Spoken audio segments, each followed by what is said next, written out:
Back. Change India an agenda for the next prime minister. और आज बात हो रही है शहरीकरण यानी कि अर्बनाइजेशन की। और हमारे जो पॉइंट्स 4 और 5 हैं वो सिंपल पॉइंट्स हैं, बल्कि बहुत ही सिंपल है। और हमें सोचना पड़ेगा कि ये होते क्यों नहीं है, क्योंकि इनकी सिंप्लिसिटी इतनी ज्यादा है। पॉइंट 4 हमारा है कि जो फ्लोर स्पेस इंडेक्स FSI है, हमको एटलीस्ट उसको डबल कर देना चाहिए सिटीज का। इसका मतलब यह है कि अगर एक बिल्डिंग 10 मंजिला तक जा सकती है तो उसको 20, 25, 30 मंजिल तक जाने दीजिए।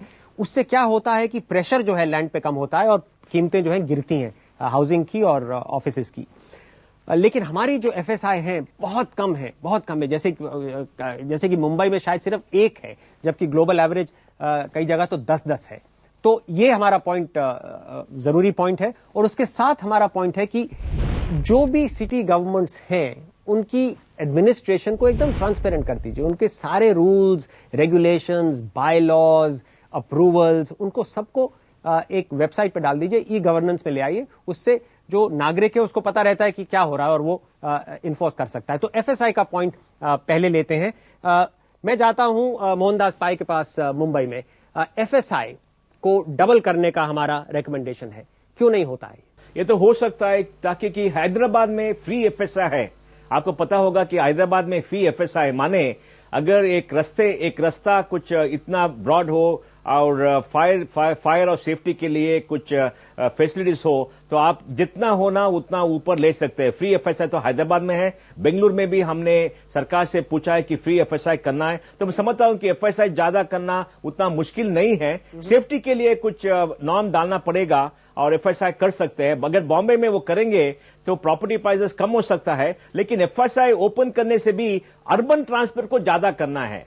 माने कि वो मेट्रो जो है, मेट्रो को डालना है, अर्बन ट्रांसपोर्ट को इंप्रूव करना है ताकि कि प्राइवेट ट्रांसपोर्ट ना हो, क्योंकि कंसंट्रेशन ज्यादा होगा और कंसंट्रेशन ज्यादा होने से जो इंफ्रास्ट्रक्चर है उसका कॉस्ट भी कम हो जाएगा। इसलिए मैं समझता हूं कि बहुत फीजिबल है और सिटीज में जो भी प्राइम मिनिस्टर होगा उनसे JRUM से इंसेंटिवाइज देके फ्री FSI करना तो बहुत आसान है। FSI के साथ फंड रिलीज को लिंक कर दिया। शैलिया जी आप बताएं, आपने तो दिल्ली को संभाला है, चलाया है। दिल्ली का FSI भी कोई ज्यादा नहीं है। दिल्ली इज ऑल्सो कंसिडर्ड कि बहुत कम है, दिल्ली को बहुत ऊपर जाना चाहिए। तो क्यों नहीं लेके जा रहे? एक जो सबसे बड़ी समस्या है पानी की बहुत किल्लत है। टोटली डिपेंड हम करते हैं, हरियाणा से पानी आता है या उत्तर प्रदेश से आता है। अपना जो है हम रिसाइकल नहीं कर रहे जितना होना चाहिए, हम रेनवाटरिंग हार्वेस्टिंग भी नहीं कर रहे। जब तक वो सब नहीं होता है तब तक पानी की समस्या रहेंगी। आप बड़े बड़े पॉश कॉलोनीज, वसंत विहार भी देखिए।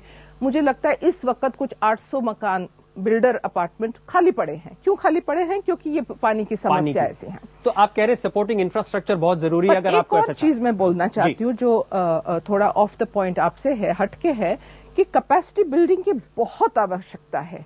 हमारे अफसरों में कितना भी आप कहो कि काबिल है, और मैं समझती हूँ हमारे इंजीनियर्स कोई सेकंड टू नन नहीं है, हमारे IAS ऑफिसर्स भी है, प्लानर्स भी, कोई कमी नहीं है उनके नॉलेज में।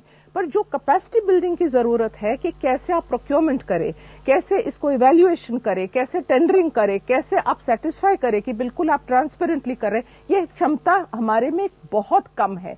उसके वजह से कोई ना कोई नाजायज फायदा उठाता है या उंगली उठा सकते हैं कि उसने पैसे बनाए हैं।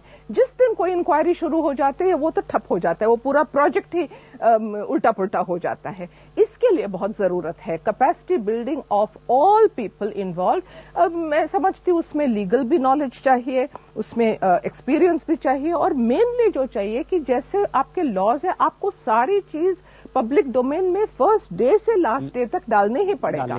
जी जगी, आप तो मुंबई के निवासी भी हैं, तो मुंबई में FSI जैसे मेंशन हुआ कि एक ही है, जो कि मतलब क्रिमिनल है कि आपने उसको इतना कम रखा हुआ है, और सबसे ज्यादा प्रेशर जो है पॉपुलेशन का वो मुंबई में है।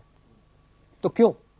इसलिए कि वो पॉलिटिशियन और बिल्डर एक नेक्सस बना चुके हैं, जिसके कारण वो लैंड मार्केट में आने नहीं देते हैं। ये बहुत सारा बॉम्बे में सब सोचते हैं कि लैंड की कमी है, लैंड की कोई कमी नहीं है, क्योंकि बहुत सारे पुराने बिल्डिंग्स हैं जिसको रीडेवलप कर सकते हैं, या जो 3 या 4 माले के हैं उसको 10 कर सकते हैं। और अक्रॉस दी हार्बर दूसरे मेनलैंड भी है, वहां सिर्फ एक ट्रांस हार्बर लिंक बनाना है। 10 साल से चर्चा चल रही है लेकिन बनाएंगे नहीं। तो आप कह रहे हैं ये एक रेसिडेंशियल बन गया है क्योंकि मुंबई के प्राइसेस इतने हाई हैं। और जैसे धीरज, कई बार हम चर्चा करते हैं कि हम लोग बड़े प्राउड फील करते हैं कि the world's most expensive real estate is in Mumbai. तो उसका फायदा खाली बिल्डर्स को है और उनके जुड़े हुए जो भी क्रिमिनल या नेता हैं उनको है, आम आदमी को तो है नहीं।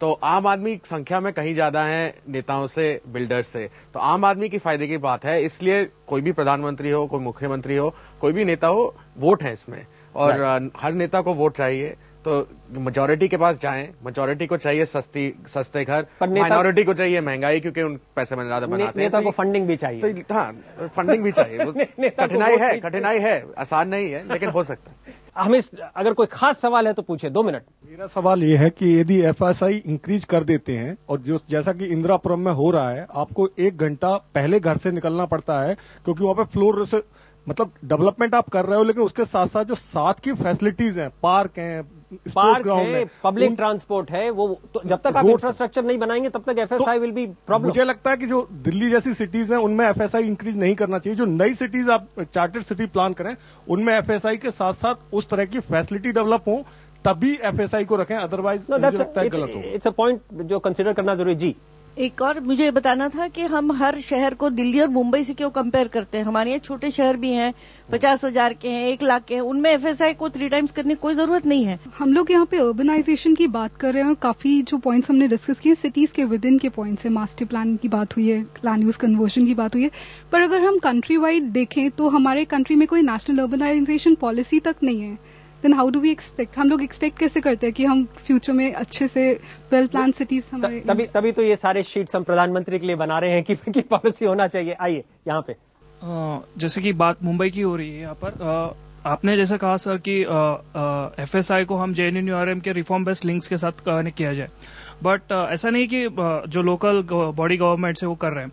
मुंबई में बहुत से ऐसे बिल्डर्स के एग्जाम्पल है जिन्होंने एक्स्ट्रा एफएसआई लिया है, जहां पर उन्होंने ऐसे अरेंजमेंट किए कि जो फर्स्ट 3 और 4 फ्लोर्स है वो जनरल पब्लिक के पार्किंग्स के लिए ओपन किए लॉट्स। तो एक ऐसे अरेंजमेंट पॉसिबल है with the local body government. तो वही यहाँ पे चर्चा वही हो रही है कि ये जो पॉकेट्स हैं, जो स्पेशल अप्रूवल्स हैं या कुछ जोन्स में है, इसको अगर एक जनरलाइज पॉलिसी बनाया जाए तो it will be much more effective. आप देख रहे हैं कि कितना इंटरेस्ट है इसमें, क्योंकि शहरीकरण इतना इंपॉर्टेंट इशू है, लोगों की हर रोज की जिंदगी से बिल्कुल जुड़ा हुआ है।